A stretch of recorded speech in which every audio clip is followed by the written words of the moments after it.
Assalamualaikum warahmatullahi wabarakatuh. Welcome back to my channel. It's me Abdul Rahman aka Zat Frank.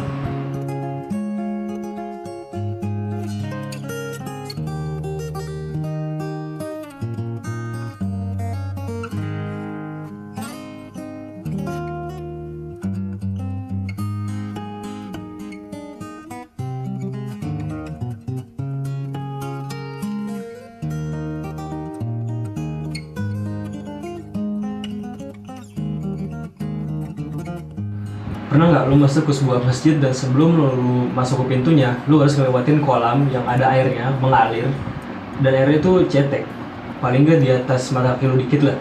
Nah kadang tuh orang malah hindarin kolam ini gitu, soalnya ya macam-macam sih alasannya. Ntar kadang-kadang ya ntar celana gue basah nih, becek lah, males gue.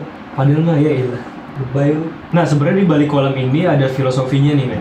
Sebelumnya lu lihat dulu nih masjid Patok Negara Pelosok Kuning di Sleman, Yogyakarta. Kemarin gue sempat ngabar ke juga sana juga.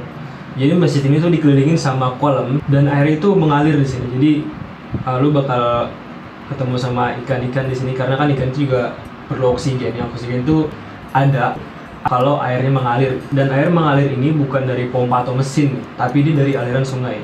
Kalau misalnya dia mengalir atau bergerak pakai pompa atau mesin, pasti air itu bakal bersiklus atau berputar di dalam kolam itu doang. Artinya ya dia nggak bakal nambah ataupun tumpah gitu, luber ataupun ngurang. Jadi dia nggak nambah, nggak ngurang airnya itu. Sementara kalau lihat di sini dia tumpah di satu sisi. Lihat di sini itu tumpah di satu sisi bagian sini. Nah itu karena dia mengambil aliran dari air sungai.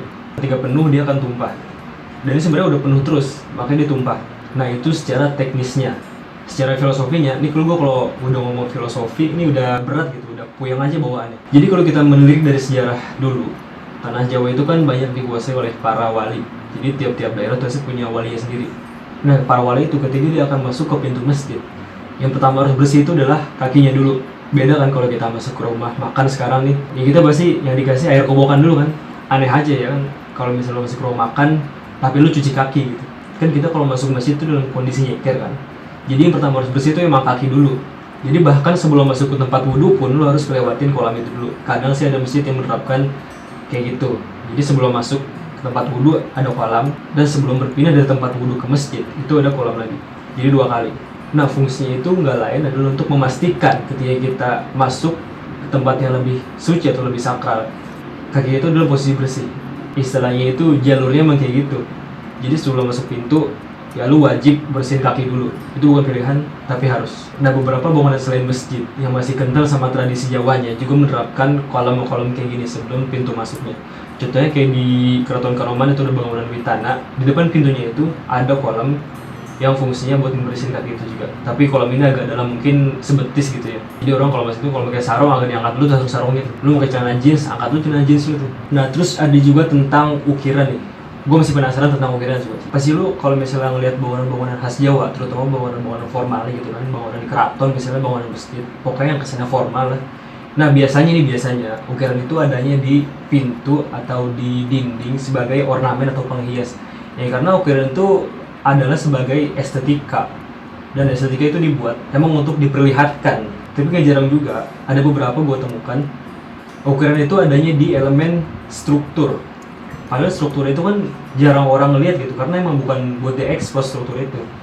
Sekarang gue tanya aja sama lu tau nggak bentuk kuda-kuda rumah lu tuh kayak gimana? Kayunya jenis apa? Warna apa? Coba lu perhatiin. Lu pasti jarang merhatiin itu kan, makanya lu nggak tahu. Ya karena emang struktur itu emang sebuah elemen atau bagian bangunan yang jarang diekspos. Keren aja gitu, maksudnya ya di elemen yang jarang dilihatin aja dia masih memperhatikan estetikanya di sini, apalagi di elemen yang emang harus diperlihatkan. Nah ini kenapa ya buat ukiran-ukiran di sini nih? Biar bapak lihat, biar bapak nanya. Nah jadi berdasarkan pengamatan gue terhadap beberapa bangunan-bangunan tradisional Jawa itu kan, gue memiliki kesimpulan. Jadi kalau misalnya ukiran itu terdapat pada elemen yang diekspos, contohnya kayak pintu atau dinding, gerbang gitu kan, itu adalah elemen-elemen yang memang pasti dilihat orang gitu. Nah biasanya kalau ukiran itu terletak pada elemen-elemen yang gue sebutkan tadi, dia mewakili sesuatu yang berkaitan dengan sejarah. Contohnya kayak kapan bangunan ini didirikan, atau peristiwa-peristiwa penting yang menyangkut dengan bangunan ini, atau sifat dari sang pemilik bangunan yang ingin diperlihatkan sama orang-orang banyak. Jadi dituangkan ke dalam ukiran itu. Nah, sementara kalau ukiran itu terletak pada elemen yang nggak diekspos kayak struktur pada kuda-kuda atap atau tiang-tiang pasak-pasak kayu, biasanya dia mewakili tentang pandangan hidup pemilik bangunan itu. Misalnya dia mempunyai prinsip bahwa jelas hidup seperti padi, semakin berisi semakin tunduk, atau di atas langit masih ada langit, atau tuntut lahirmu sampai ke negeri Cina, ya banyaklah segala macam lah. Nah, semua prinsip itu dituangkan ke dalam ukiran yang diletakkan pada elemen yang diekspos, contohnya kayak struktur, balok, kolom, pasak, kuda-kuda, ya semacam itulah. Nah, terus ada satu lagi nih, ini kalau misalnya lu lihat sambungan antar balok-baloknya ini kan kelihatan menyilang kayak gini kan. Ini maksudnya tuh ini tembus ke sini atau gimana sih? Gue juga kurang paham nih. Kemarin gue sempat dapat jawaban sih, cuma ya kayak kurang puas aja gitu karena gue belum lihat langsung cara pemasangan itu gimana. Nah, ini masih gue cari jawabannya nih, kenapa ini bisa tembus ke sini gitu kan. Nah, sebenarnya masih banyak banget filosofi lain yang belum gue gali dari bangunan-bangunan tradisional Jawa, karena emang bangunan tradisional Jawa itu, bangunan tradisional secara umum itu memang memiliki filosofi tersendiri, dan itu sebenarnya sangat menarik buat gue gali gitu, buat gue teliti lagi. Nah, mungkin ke depan gue akan mencari lebih luas lagi, karena Indonesia ini luas kan, dan budaya Jawa aja gue belum sampai semuanya kena gitu.